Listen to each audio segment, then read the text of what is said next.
Okay, well, welcome everybody. My name is Michael Lombardo. I'm your facilitator for the next hour or so. We'll give it just another 30 seconds while folks join and settle in. Um, and while we wait, if you want to put in the chat what agency you're with, and your role, your name, agency, and role, that would be wonderful.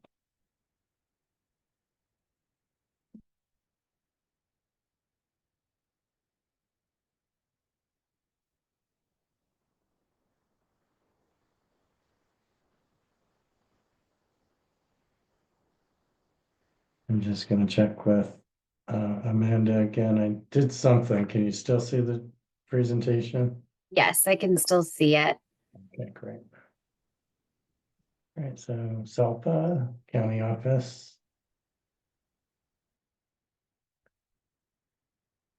All right.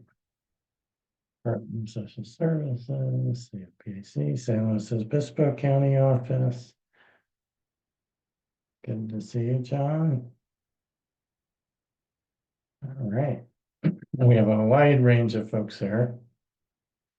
Wonderful to have you all join us.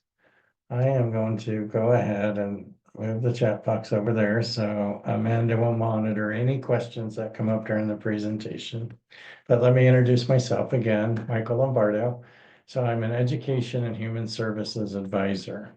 And what does that mean? My role is to help Health and Human Services at the state level implement the new California's Child and Youth Behavioral Health Initiative, as well as work with a number of county offices, helping the implementation and integration of mental health into schools and other services into schools. And I also work with a number of counties. I'll call out Orange County for their great work at creating an integrated leadership team. And so today we'll talk a little bit about that work and how you braid and blend funding. And then I have a really interesting project actually in the state of Kentucky, helping them map their ecosystem at the grassroots level. So the grass tops are looking at how the grassroots are implementing integrated services. So quite similar to what we're doing here, and I'm proud to say the state leadership team there is well invested in it. That's a little bit about me. There's my QR code and information on the screen. And so today's objectives are to explore the features of integrated system. And our whole presentation is going to focus on the impact of funding strategies, and I'm going to show a number of examples. I did amend the PowerPoint a little bit. I had lots of spreadsheets in there. I took most of them out, but you can email me to get those. And there is a QR code for the updated PowerPoint, which I'll also upload in the app later this evening. So we're going to explore those features of integrated system. We're going to talk a little bit about engaging with interdisciplinary teams and building that vision to make the best use, most effective and efficient use of funds, and then review some tools or strategies, some real basic strategies, I think, that have high value as you implement your system of support. I also wanted to take a couple seconds for you to think about, and myself, to dedicate today's presentation. We get so focused on our work and the crisis, and like I was saying, the grass tops, that we sometimes don't remember the youth that have affected us in the work that we do. So I want you to take a minute or so and think about any youth who or child who has really impacted the work that you're doing in your specific roles, and dedicate today's presentation to them and the work that you all are doing. And while you think about that, I'll share a youth that has impacted me. It was from my role when I was with Placer County Office of Education and their system of care. And it was a foster youth. Her name was Jacqueline. had a profound impact on me. And I eventually I became her person of importance, right, in her CWS case. And I'm not sure if I impacted Jacqueline more than Jacqueline impacted me. But I'm proud to say she's a mom now, 20 years later, almost 20 years later, with expectant twins and doing really well. And so she is an inspiration. I just want you to think about a youth who might be your inspiration. Okay, a little warm-up activity in the chat. I know you shared your name and role already, but we're going to do it again. I want to hear your name, your role, and then list one or two funding sources that you're using to support your current activities. And if you can go ahead and do that, great. I'll open up my chat box so I can see what you're doing. So, excellent.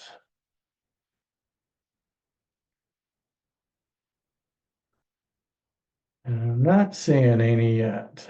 Oh, there we go. So Andrea, CDSS, CWDA, and what funding sources as we enter in our name, our role, and 1 to 2 funding sources. Okay, there we go. Jeremy, Santa Barbara Foundation, private and government funding. So mix of philanthropy. Lily, Challenge Grant, Families with Homelessness. Mental Health Services Act now, the Behavioral Health Services Act. Good to hear from you, Meredith. And Medi-Cal, El Dorado County, Ariana Seneca, EPSDT. I'm trying to train myself, Behavioral Health Services Act, block grants, probation, DFCS grant. Excellent. TANF, awesome. So no, thank you.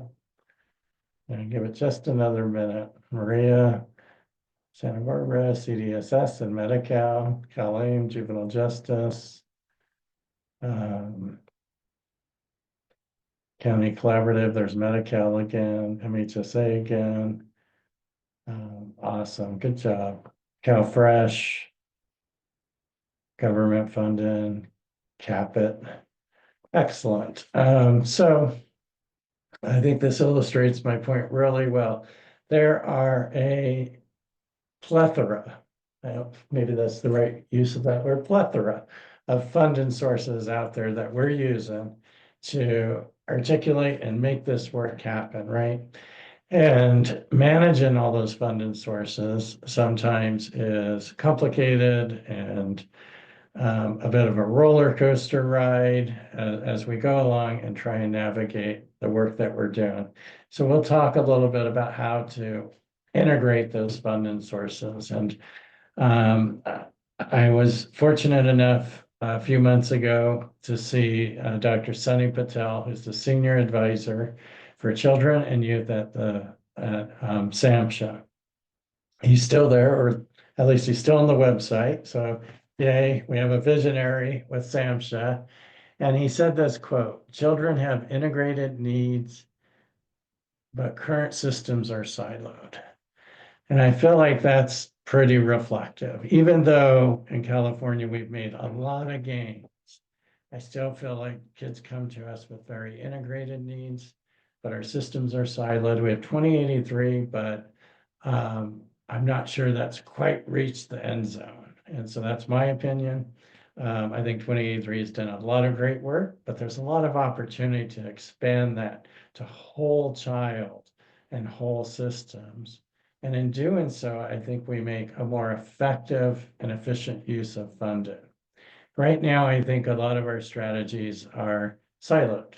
Up until recently, our health maintenance organizations, or our managed care plans rather, were very siloed. SB HIP, Student Behavioral Health Initiative, did a lot to break down some of those barriers with schools, but I think there's still barriers between HMOs, mental health plans, and other services. County services can sometimes tend to be very siloed. School-based mental health services, social services, community-based agencies.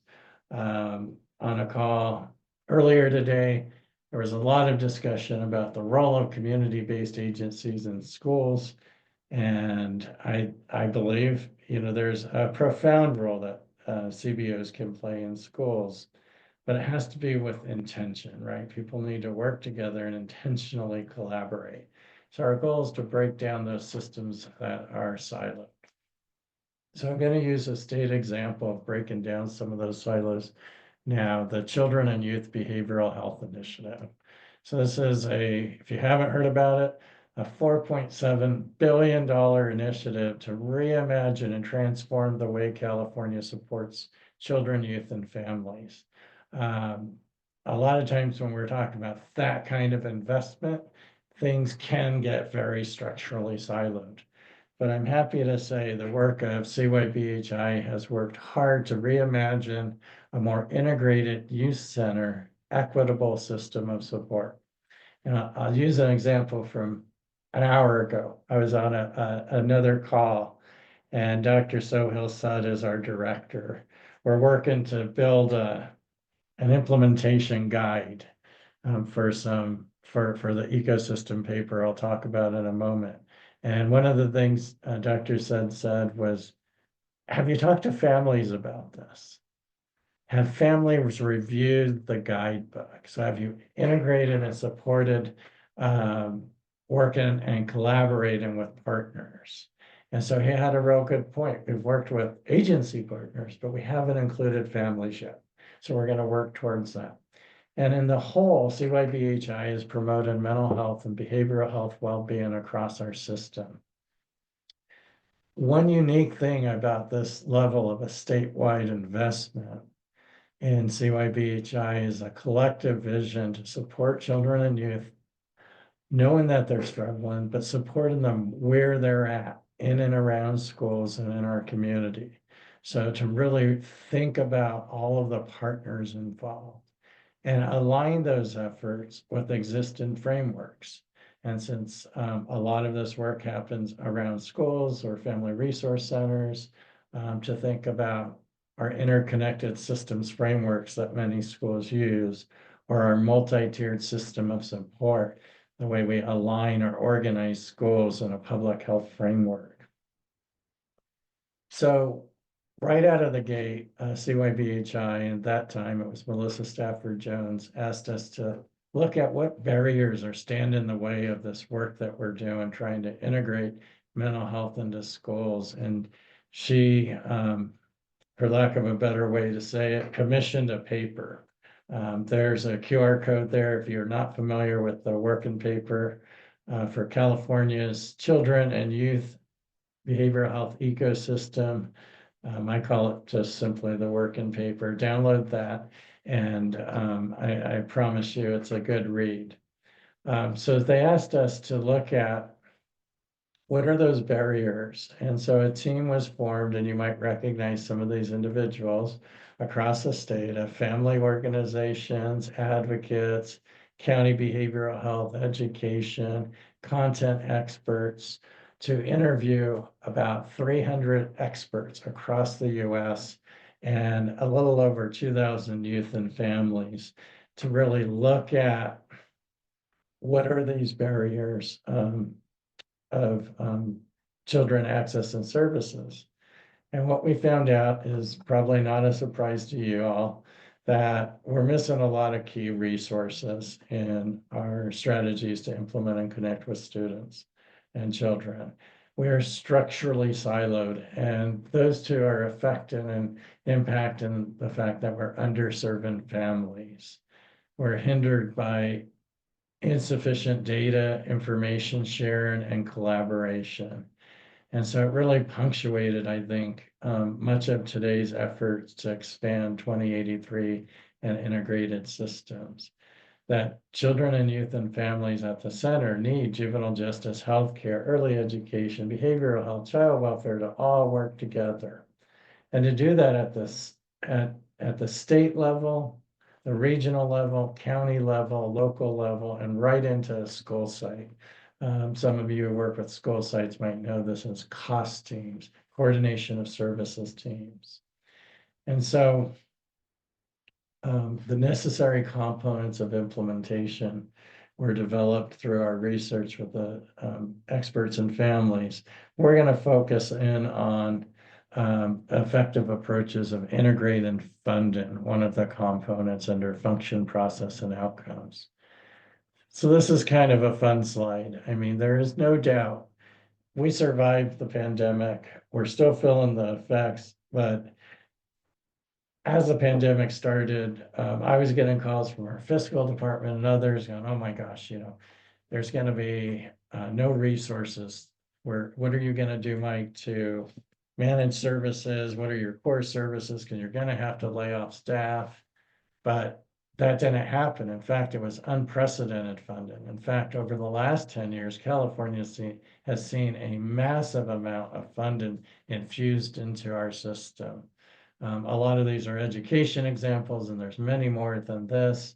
But I see MHSA up there, MHSSA, a lot of the areas of funding that you all talked about a few minutes ago. But here's our fear, is that we're on this fiscal cliff. And I'm not going to call it a fiscal cliff anymore. I made a commitment to myself. I'm going to call this a fiscal valley, right? Sounds a little more pleasant. And it doesn't mean I'm understating the problem, but I think the solution is thinking about how we can work our way out of this decreased funding through collaboration and through new strategies to look something like this, where we can work our way out, create more of a soft landing, blend in resources like FFPSA with the local control funding formula, the fee-for-service program that we'll start talking about in a minute, and federally qualified health centers. Amanda, can I just get a time check? I want to make sure I know exactly what time we're due to end today. It's currently 1:02. We are ending at 1:50. Oh, excellent. All right, well, buckle up, everyone. Here we go. So we're working our way out of that valley by thinking about new ways to braid and blend. But I want you to take a minute, take a mindful, deep breath, something we haven't done much lately. During this presentation, you're going to see new strategies for integrated funding that can be really overwhelming. Gosh almighty, the news in the last few days has been overwhelming about what might happen to Medi-Cal. And just know that this work is not a sprint. We don't need to do everything at one time. It's more of a marathon. And as we work through these problems or potential problems, and staying the course, taking those deep cleansing, deep breaths, doing our self-care, and keeping up the good fight towards our goals, keeping children at the center. Because to be successful, it's going to require partnership. And I can say now, more than ever before, integrated partnerships are more important than they have ever been. I've been in a number of county level meetings and some state level meetings to make ourselves more resilient. We're going to need to work together to get through this. 3 quick, real easy, basic strategies you can use in thinking about articulating your funding and ways to think about moving forward with your budgets as we go up and down that roller coaster into the fiscal valley. The first is this idea of a life cycle, and it comes from business. So I want you to think about kind of this typical life cycle process that we're in right now. We get a funding opportunity. Often it's grants. I saw many in the chat a few moments ago. We write a proposal for the grant, we get the fund, and we celebrate, okay, for about 10 minutes. We implement, we do all the compliance monitoring, and then we're done, the end, and that's it. And then we chase a new grant and we go, oh my God, what am I going to do to fill that? I want you to think in terms of this life cycle instead. So thinking about your implementation of many of the grants that you mentioned in the chat, Think about it this way. There's an introduction stage, a growth stage, a maturity stage, and a decline stage. And that's just a fact. Unless we interrupt that. So we receive the funding, we do our data monitoring, but right here, we need to start planning and innovating for sustainability during that maturity phase. And that's probably the area that we forget about doing the most because we're in the crisis, right? We're in the moment. And then if we don't innovate, there's an eventual end to the grant. So when you think about this life cycle, I want you to disrupt the life cycle and think about strategies to sustain funding. We often wrote about that in our application, but in my experience is after we get the grant, we often forget about it, or at least I did. So think about the life cycle. Sometimes the decline stage is called the death stage. It's a little too dramatic for me, but you get the point. I also want you to use a simple spreadsheet. Our budget systems are so complicated. And my last employer in education, we use this system called Escape. And you can't really see the funding visually. So I want to propose to you to use a simple graph and graph your funding dollars. Obviously, the red is danger, MHSA, state triage grant in my previous life going away. Some health grants were going away. And visually articulate and use a tool like this. Recently, I was on a call with Mount Diablo Unified School District, and they were talking about implementing EPSDT at schools. And the director of the program said, in order to do this, staff in schools felt like this would be a negotiated item, a union issue. So she went to the union and to staff very transparently and said, look, here's where we are.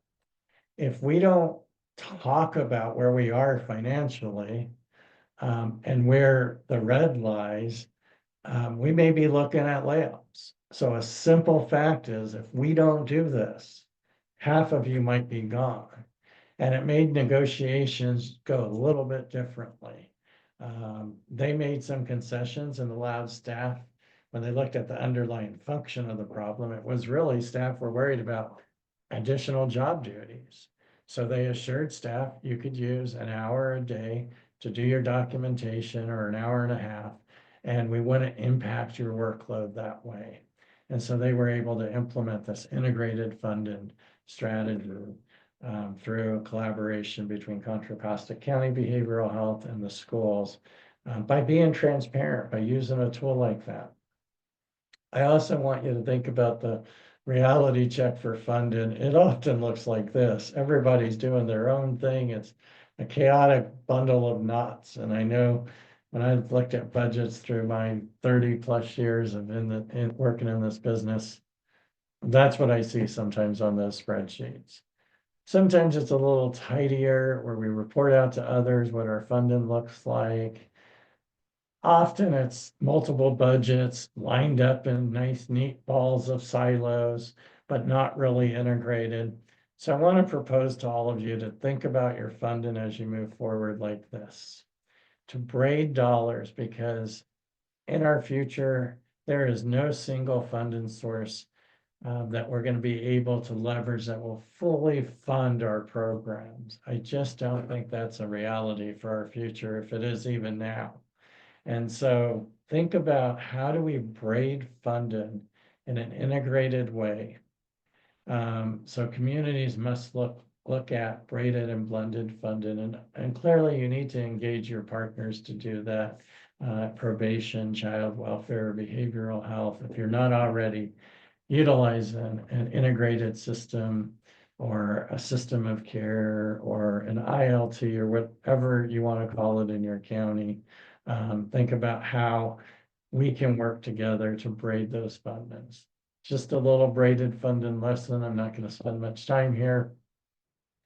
Blended funding and braided funding. So blended funding in our world of education can sometimes be a little more treacherous and dangerous, in my opinion.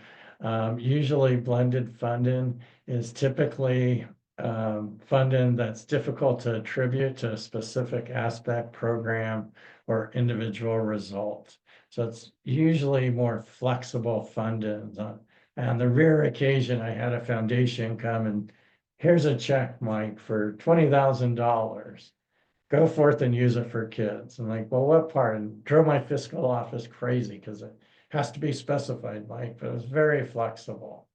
So blended funding tends to be not restricted.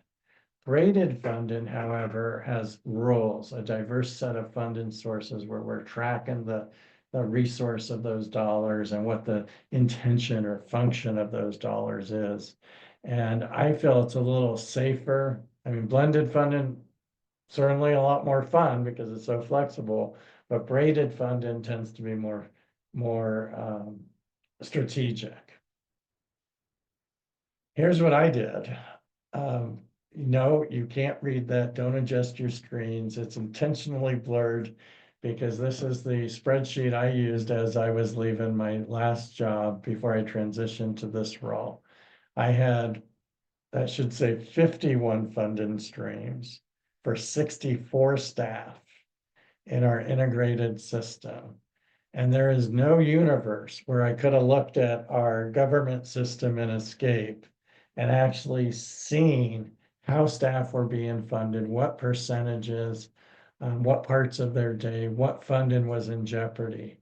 So I recommend to you all, it's a simple Excel spreadsheet. I can share a template with you.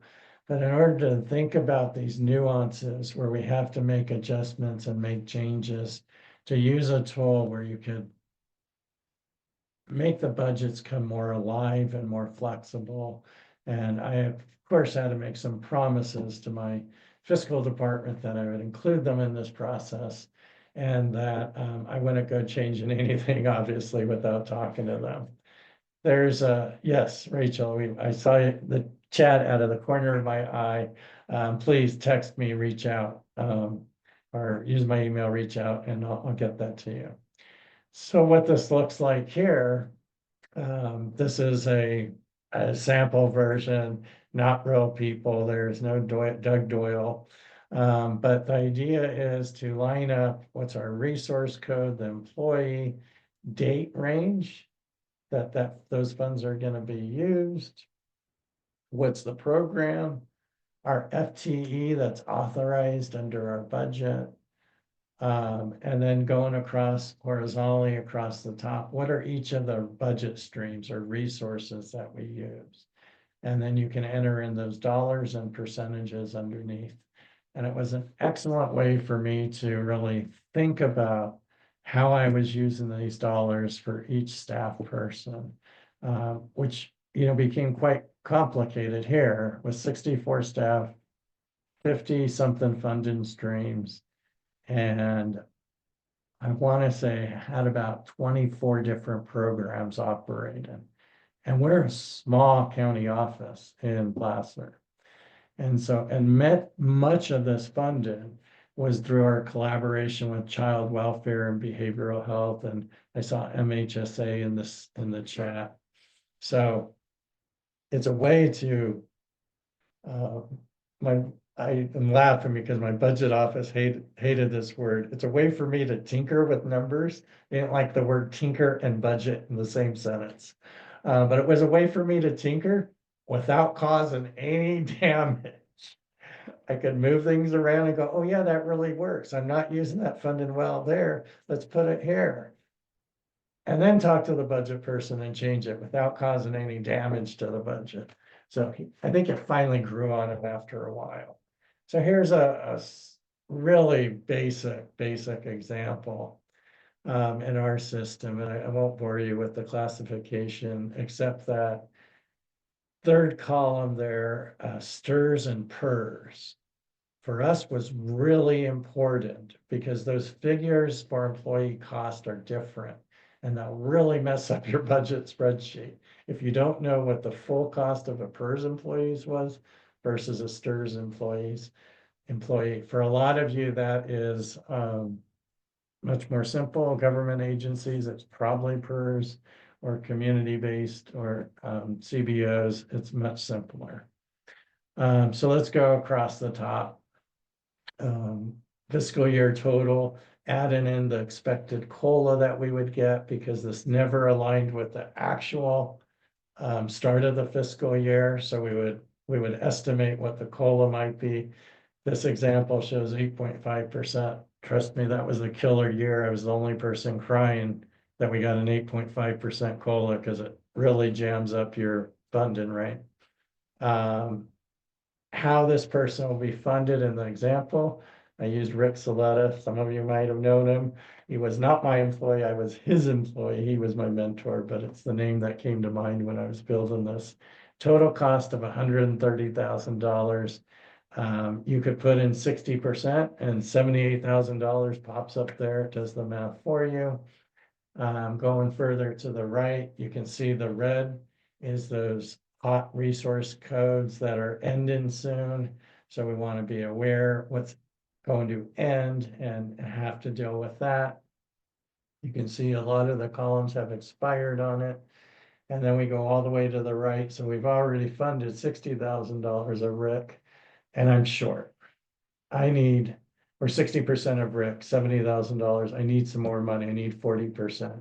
So we were going to use the fee for service, and we estimated Rick's bill-in productivity standard would be 40% for individual, which calculates out to about $52,000. And on the live version of this spreadsheet, my staff would enter in the totals periodically, so I would see how close the staff are getting to expenditure of that whole productivity or billing, so we could monitor it. In most of the examples that you saw in the blurry version, those individuals like myself, when I left, I had 12 different funding streams for my job. And so this is just a 2 funding stream example, a little easier, but when you get up in the 6 or more, it gets complicated.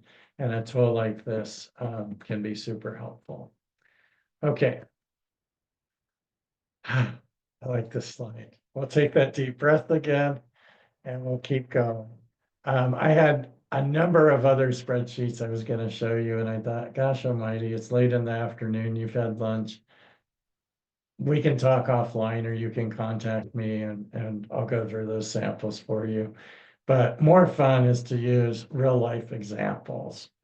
And so examples of integrated funding from my previous role or what might be coming to us in our work together. Here, I'm going to talk about our Crisis Resolution Center in Placer. I'm going to talk a little bit about prevention of CSEC, commercially exploited children, the new CYBHI initiative and wellness coaches, FFPSA. I'm sure this group has mostly heard about FFPSA. And then I'll show you an example of enhanced care management. And so let's start with the Placer County Crisis Resolution Center. This is literally a picture of it. When you walk through those doors, it is like walking into grandma's house. There are quilts on the couch, and I swear you smell cookies when you walk into the building.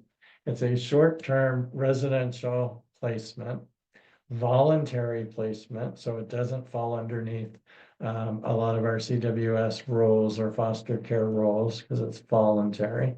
And you can do that up to 30 days for children who are not youth who are not CWS involved or probation involved. So no 602s, no 300s. It's an integration between behavioral health, child welfare, our mental health. In Placer, we had an integrated system of care, and our partner, who is Konania Group Homes. We use integrated funding to support this center, the bulk of which comes from probation, JJCPA. I think it might be called something different now. And that's about $700 million a year from probation to fund this center, to prevent kids from going deeper into our system. The staff time to be there, because it's not just funding the brick and mortar building and the CBO partner.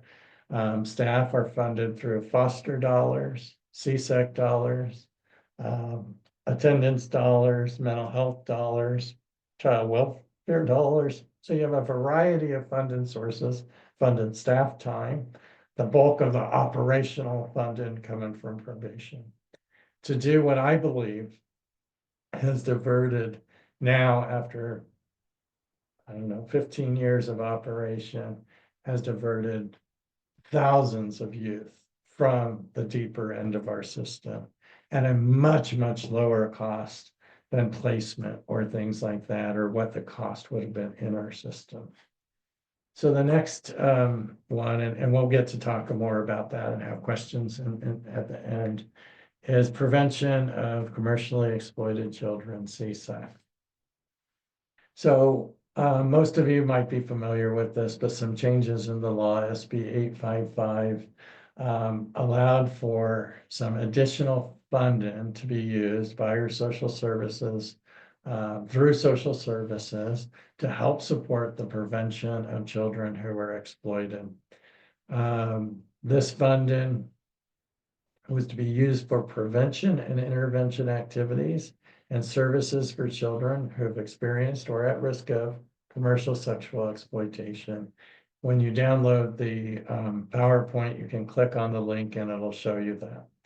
In Placer County and several other counties, we use this funding to spread across several different agencies. Our community-based partner, at one time, and I think it's still happening, our probation department, and my division in education. Because one thing that we know how to do really well in education is adult learning. And so we were put in charge of helping to support educating our school system on how to recognize signs and symptoms of trafficking and exploitation, to really lean into that work, and also to be part of an integrated MDIC type team for CSEC. And so we were able, through the grace of our system of care, to blend those dollars across our systems. The next one is the Children and Youth Behavioral Health Initiative. Talked a little bit about that, $7.4 billion, 21 work streams. We're not going to talk about all those today, because it would be the rest of the day. But what I do want to talk about are the certified wellness coaches. So this is a new career pathway. A lot of you are familiar with community health workers, or you're familiar with peer-to-peer advocates, or other ways that people with lived experience have worked in our workforce through child welfare, behavioral health, in partnership with community-based agencies, much of which has been funded by MHSA, now BHSA, and that's changing. So a certified wellness coach will be on the new fee schedule. So certified wellness coaches will be able to bill both Medi-Cal and commercial insurance. So think about those dollars where you might have been using MHSA to fund some of these positions. If these people could be certified wellness coaches, then we could supplement that cost or that loss of those dollars, right? Mitigating the fiscal cliff into valley that we're gonna, I'd like to think, pleasantly stroll through, but it's not gonna be pleasant. We'll get through it though. So the idea of a wellness coach is to improve behavioral health and well-being for children, basically 0 to 25 years old. It's a pipeline too. It's a workforce investment pipeline to help get people to work in the behavioral health fields without having to have licensure, without having to have credential. So we're looking for people who are currently working in healthcare, people who might be working in schools, people who are in unrelated roles but interested in working with children in schools, and colleges and universities. So people who are working in schools, a good example is I had 9 staff, maybe 10 staff, who are called family youth liaisons. And those individuals were 100% grant funded. So there's a lot of worry in my head as we travel across that previous illustration of funding, that we were headed towards having to lay people off. The CYBHI, however, will allow those people to become wellness coaches and bill both Medi-Cal and commercial insurance. Commercial insurance and Medi-Cal. Yes, you heard me right, commercial insurance. So those individuals will now be able to recoup part of their salaries and that cost. And here's an example of types of people who could become a wellness coach, or the requirements. There's 2 pathways. One's an education pathway.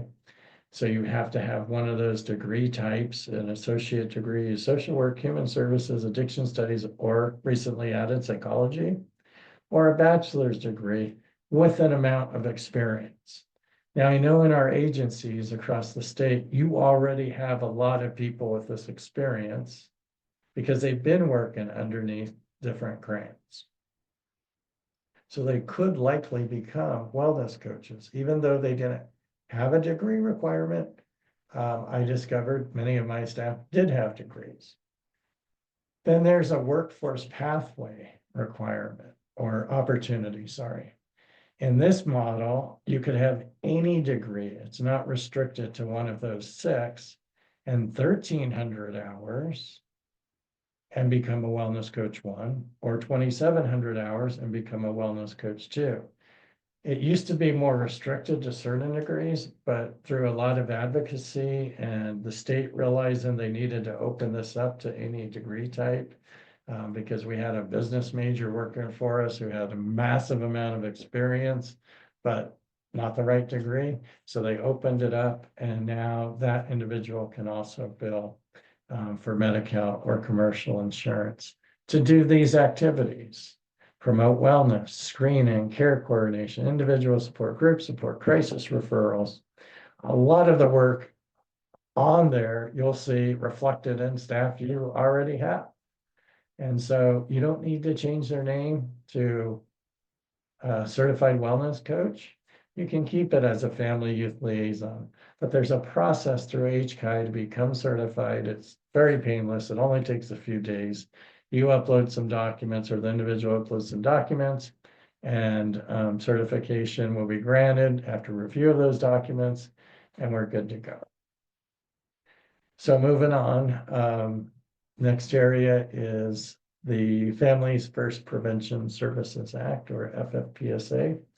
I think of FFPSA as kind of rolling across the country, where California is adopting FFPSA probably after a lot of states have, but this is an opportunity to really enhance services to children and prevent and use reimbursement for evidence-based practices and trauma-informed practices for services for children. And there's specific children types that are eligible for this funding, but it's an enhancement.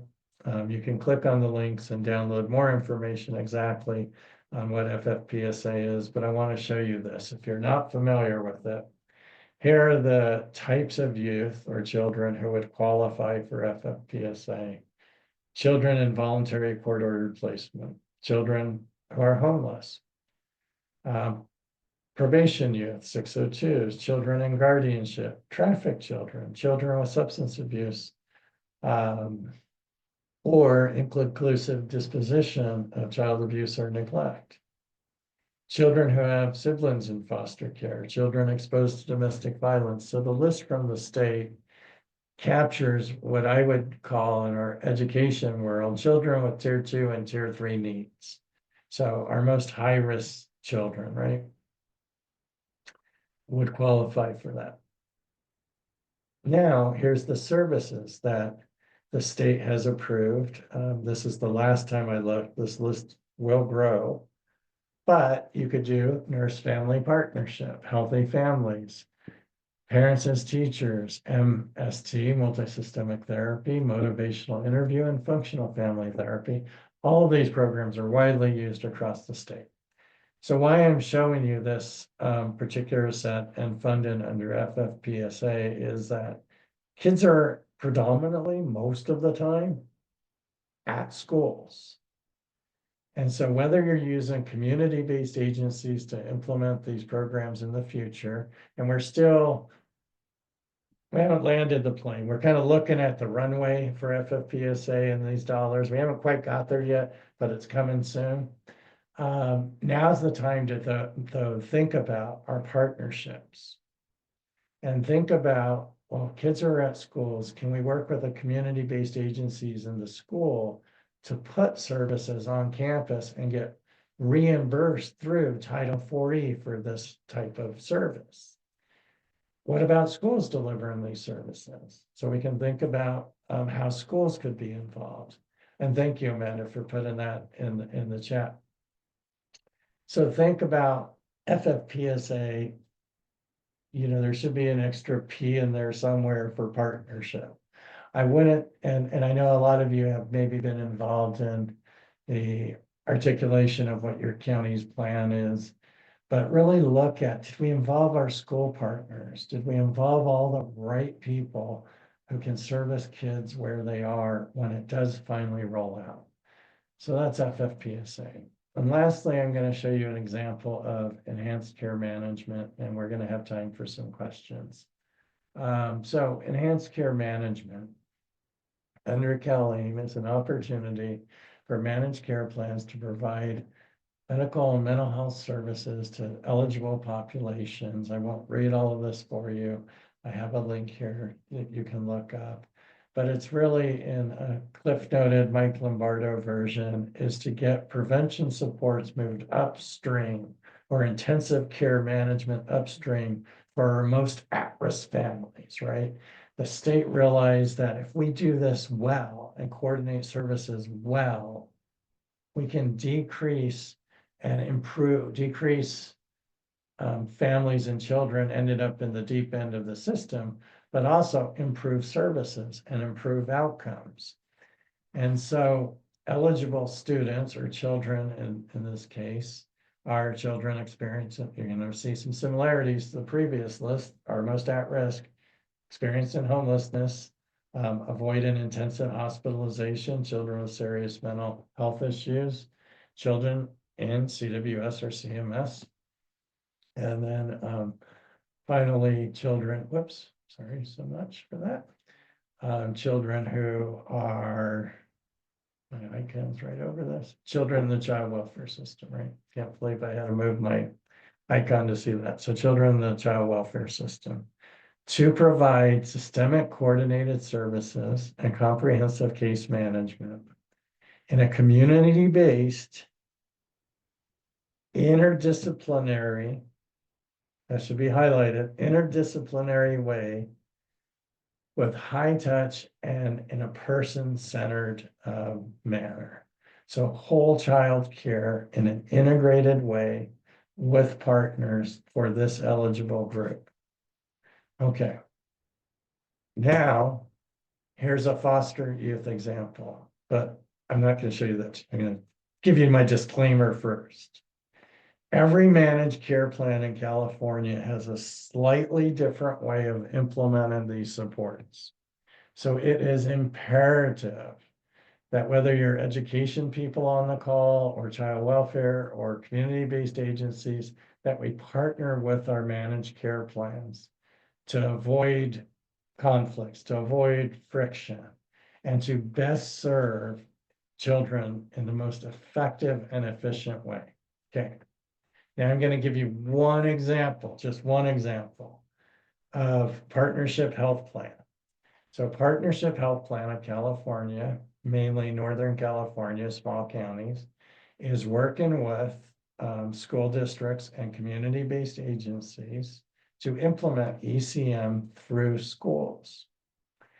Of course, there's going to be collaboration that has to happen at the county level because you can only have one case manager for each child or family.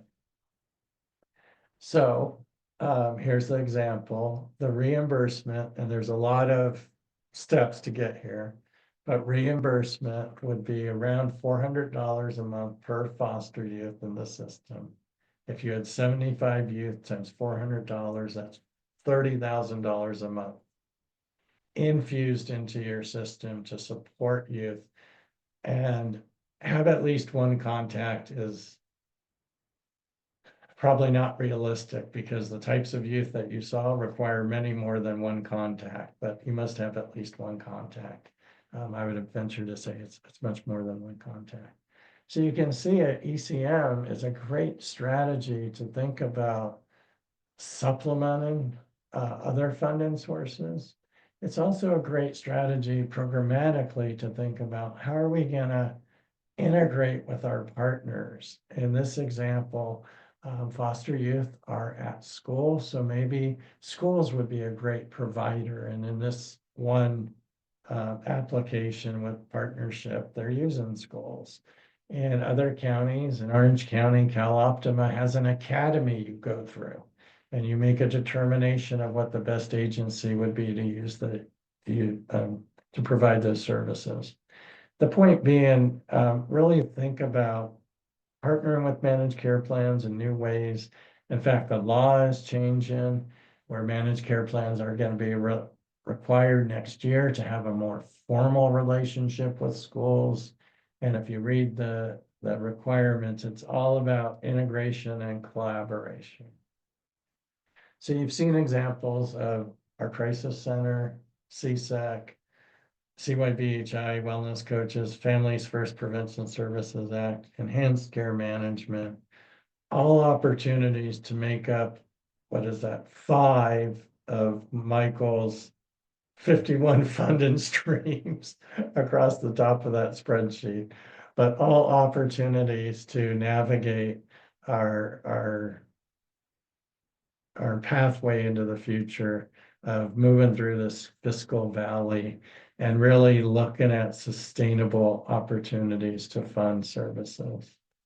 So remember, tie a knot and hang on. So we want to do braided funding. No single funding source is going to be sufficient. Communities must look at braided and blended funding to support the work. And it's hard, but it is doable. It is possible, and it's most possible through partnership. You cannot do this alone. We may have tried before, but look at your ILT processes, look at your expansion of your 2083, or however your county is organized in an integrated way. Okay, now let's remember again what this is about. Go back to the youth. I'll go back to Jacqueline. Jacqueline came through, actually through our, at that time, it was called the Family Resource Community Collaborative, or our intensive placement program, and did get placed for a while. And think about what this work means to that individual student. And as you move forward through our future here, navigating what might be fiscal crises or other complex things, remember, we're doing it for the Jacquelines, we're doing it for the Emilys, we're doing it for the Davids. And to keep your head down and really focus. We will get through this. We will improve our systems. We will do it in an integrated way, but it's for our kids. So some of you may have thought, well, where's the copy of this PowerPoint? There's the QR code again. I promise, Amanda, I will get you the updated PowerPoint in the folder, and open it up to any questions. I'm gonna stop sharing so I can see everybody's face. Oh, there I am again, if you want to contact me. For any questions anyone may have or comments, you can either raise your hand and come off of mute, or type it in the group chat.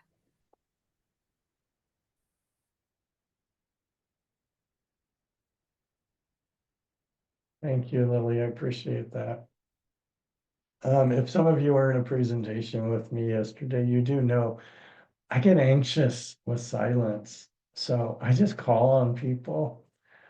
Jim Paulson, you've been very attentive.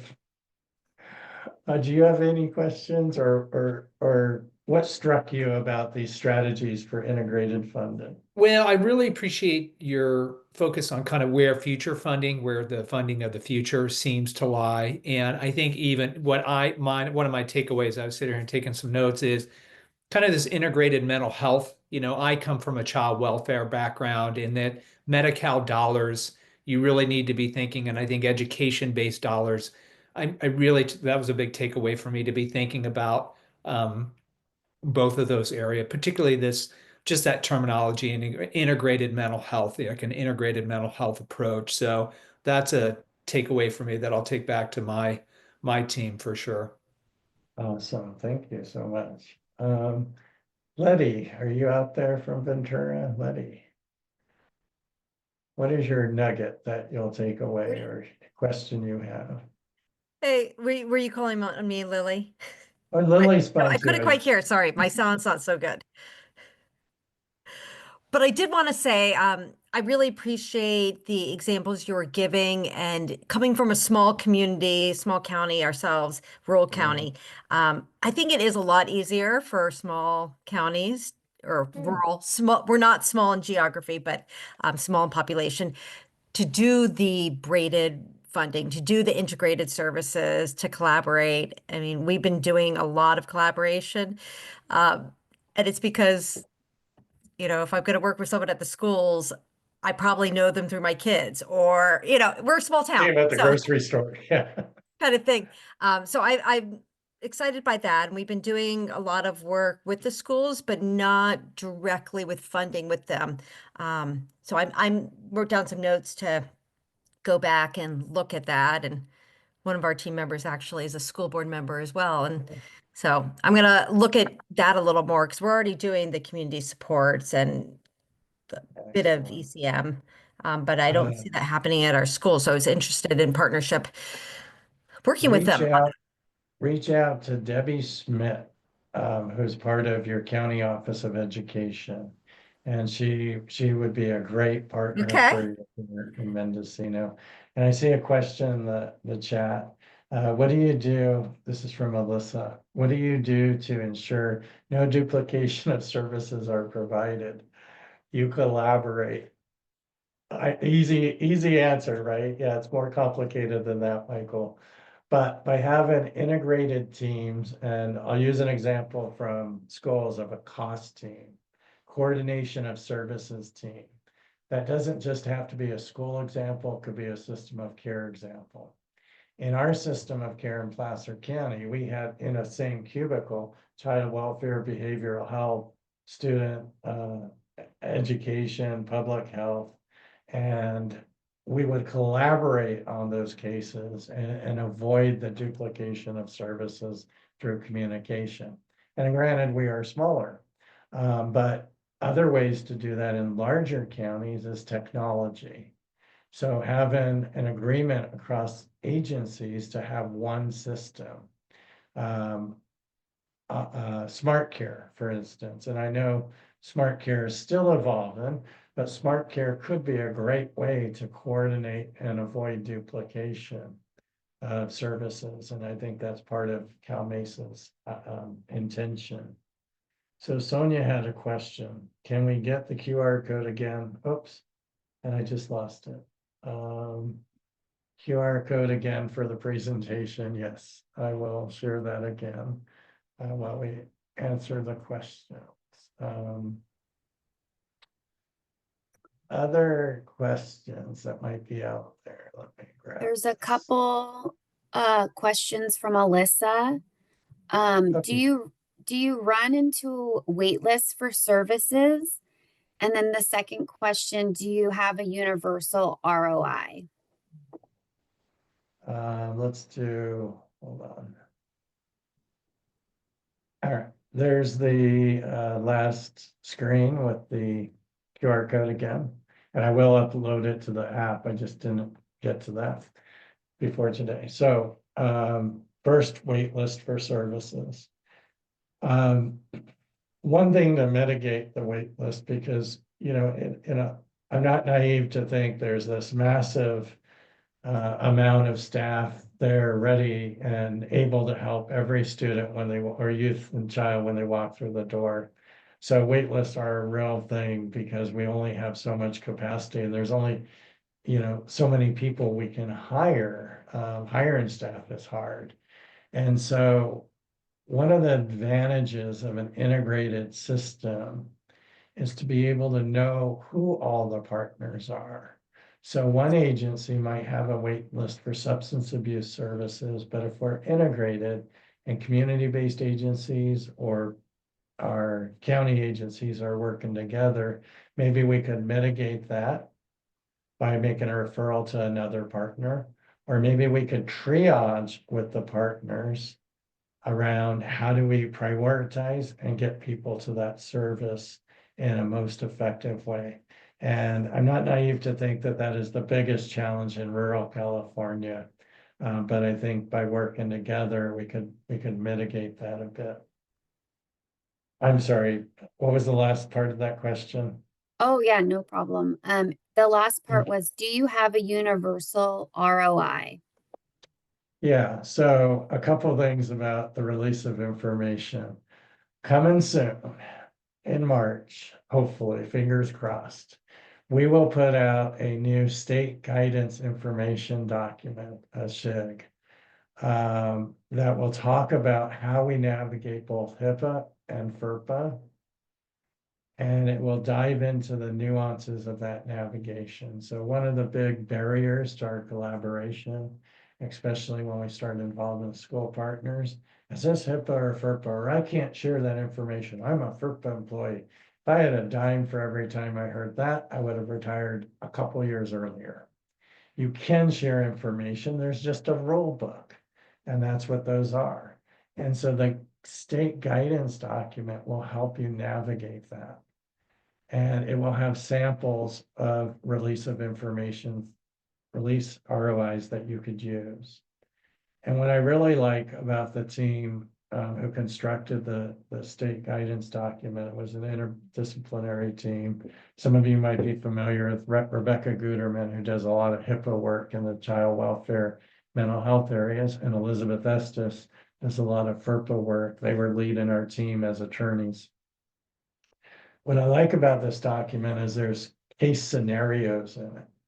So we used, if Michael's going to school and you have a mental health practitioner who's employed by the mental health agency on the school camp, like those of you who are familiar with this are starting to cringe, like, man, that gets complicated. Are they a HIPAA, FERPA, HIPAA employee or FERPA employee? What? And so we make sense of that in the guidance document. So coming soon. Thank you to whoever asked that question. And then just a follow-up to that question, Lily asks, where would we find that document when it comes out? So it'll be posted on the Department of Health, I'm sorry, Human Services website under CYBHI. And if you email me, I'll put a little tickler in my email to send it to you. But I'll definitely send it to Andrea, who's on the call today, and she'll be able to get it out to folks as well. So I will be shocked if this doesn't come into every inbox that we can possibly find through child welfare, behavioral health. I also recently found out that I'm going to be helping with the coordination of trainings for this across the state. So more to come soon. Let's see. Maria, is there any shared messaging from the state level departments about how funding streams from different sectors might be braided? That would be great. So I think others on the call might be able to answer this a little bit better, except I know through CWDA and the child welfare CDSS, we're looking at enhancing our 2083 process. And so I'm pretty sure everybody's familiar with 2083. The focus of 2083 was to support integrated systems for foster youth. And that's where maybe I should have clarified earlier when I said it fell short. Now, it did a great job, but it should be all youth, including foster youth. And so there will be more messaging from the state around that. We're also working on a project in 4 counties: Humboldt, Alameda, Fresno, Imperial. It's called Transforming Together. And it's an integrated effort to support those 4 counties, expand their ILTs.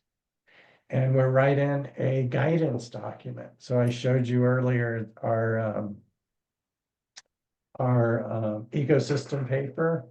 Well, we're writing a guidance document on how do you do this work? How do you create an integrated system of care? How do you expand your ILT? So that guidance document's going to follow the working paper. The working paper is 5 sections. So our guidance document will have 5 sections. We're starting section 3 this week. And so we're halfway there, or almost halfway there. And that guidance document will definitely be available through CFPIC, Andrea, and others. Okay. Did we get them all, Amanda? I think so. I also just followed up in the chat that the state is working on a fiscal inventory. Cool. So exactly for these purposes, we've actually gotten almost every department on the list vetted except for one. And so once we do that, we'll take back to our advisory committee. But I was just in some recent meetings and I know that it's on the radar of the FFPSA advisory committee that we really need to bring in, like you said, make it a team effort for the braiding and blending of funding, because it really just takes experts, in different areas. So I personally enjoyed this presentation because it really helped kind of bring together that connection and how important it is. So yeah, definitely, a lot more to come in that space. And thank you so much, everybody, for your attention this afternoon. I will put my email address here in the chat for you. I appreciate you being here. I know we went like maybe a minute over, but you can tell that, there you go. I have a real passion for this work. I never imagined back when I was a new staff working for Rick Saletta, our system of care, I'd look at him and think, my God, what language do you speak? That I'm doing that now. So there might have been acronyms and things, but we will get there. I just know we need to get there together. Attend the Breaking Barriers event next year if you aren't familiar with Breaking Barriers. And yeah, take care, be well. And remember, we need those deep cleansing breaths over the next few years. Thank you all so much.